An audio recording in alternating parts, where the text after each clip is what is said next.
আসসালামু আলাইকুম। ঈদের ভ্লগটা নিয়ে আজকে আপনাদের সামনে চলে আসলাম।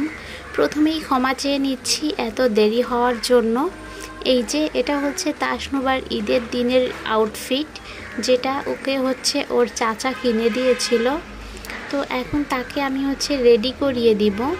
তাসনুবা, আমি এবং তাসনুবার ছোট্ট ভাইটা ঘুমিয়েই ছিলাম। আমাদের এইখানে নামাজ ছিল 7টার দিকে, এজন্য বাসার সকলে খুবই তাড়াতাড়ি ঘুম থেকে উঠে গেছিল এবং নামাজে যাওয়ার সময় আমাদেরকে ডেকে তুললো। তো উঠে আমি প্রথমেই তাসনুবাকে রেডি করেছি, দেন তারপরে মোহাম্মদ এবং আমি রেডি হব। আসলে ও তো এখন অনেকটাই বুঝে, আর এতক্ষণে সুমাইয়া এবং নুসাইবা সবাই রেডি হয়ে গেছে। তো ওকে যদি আগে রেডি না করি তাহলে ও কান্নাকাটি শুরু করে দিবে, সেই জন্য আগে তাকে জামা কাপড় পরিয়ে হালকা একটু সাজুগুজু করিয়ে দিলাম। দেন তাকে সেমাই খেতে দিলাম, কিন্তু সে সেমাই খাবে না, যেহেতু মাত্রই ঘুম থেকে উঠেছে। এই জন্য তার মুডটা এখনও ঠিক হয়নি, কি খাবে কি করবে বুঝতেই পারছে না। তো তারপরে সিদ্ধান্ত নিল যে একটা মিষ্টি খাবে। তো আমিও আর মানা করলাম না, ঈদের দিন সকালবেলায় মিষ্টি মুখ করবে, এটাই স্বাভাবিক।